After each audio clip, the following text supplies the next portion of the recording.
In the winter of 1952, a supply boat reached a lighthouse island off a cold northern coast and found the keeper gone. His stove was warm. His boots were by the door. There was no other boat, and the sea had been too violent for days for anyone to leave. That alone would have been a mystery.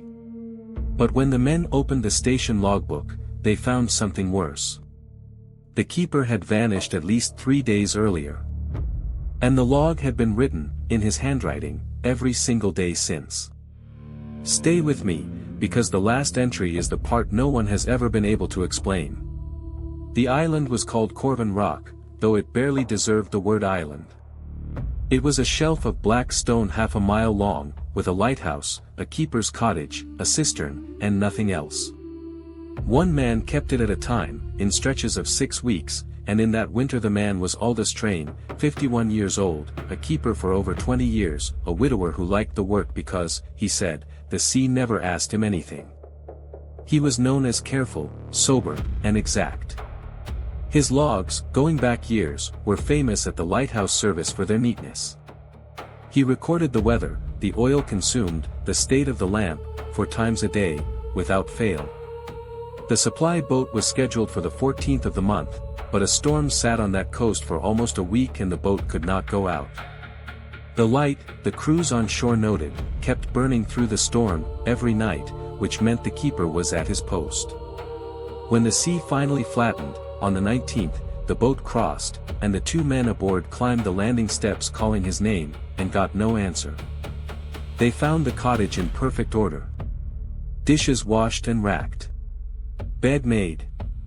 The stove held live coals, banked as if within the last few hours. Train's oilskins hung on their peg, and his boots, both pairs, the work pair and the storm pair, stood by the door. A man does not walk out onto wet black rock in a northern winter in his socks. His pipe sat on the table beside his tobacco, and Aldous Train went nowhere without his pipe. The island took 20 minutes to search completely, because there was nothing on it. He was not in the tower, not in the cistern, not on the rocks, not in the boathouse, which held no boat because the station had none. He was simply not there. Then the men looked at the logbook, hoping the last entry would say something, a plan, a sighting, a boat. And the log said too much. It was filled in completely, 4 entries a day, through the storm, in Train's small upright hand, up to 6 o'clock that very morning. Weather force and direction. Oil burned. Wick trimmed. All of it correct, the shore crews later confirmed, matching the actual weather hour by hour. But the entries had changed on the 16th. Beginning that day, mixed in with the weather, single sentences started to appear that had no business in a station log. On the 16th, at noon, sea calm below the east rocks only, nowhere else. On the 17th, someone is trimming the lamp with me. On the 18th, one line, alone, I have stopped going down the stairs. Here is what the investigators could never explain. The stove, warm that morning. The lamp, lit the night before and every night of the storm, trimmed and fueled by someone, because a lamp of that era did not tend itself through 6 nights of gale.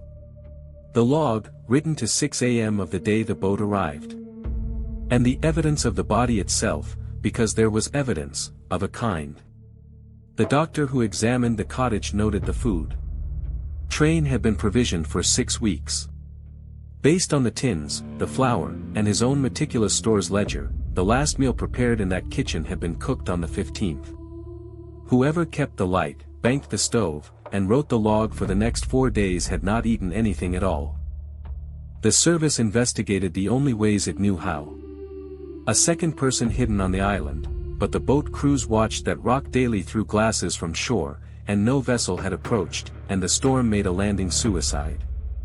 Forgery, but 3 handwriting examiners, over the years, have looked at those pages and each concluded the hand was Train's, not an imitation of it, his, with the same worn nib and the same station ink. A breakdown, a man losing his mind alone, possible, except that a man who is alive on the island on the 19th is a man who should have been found on the 19th, on an island with no cover, no caves, and no boat. The final entry is dated the 19th, 6 a.m., roughly 4 hours before the supply boat landed. The weather line is exact, wind falling, sea moderating, visibility improving.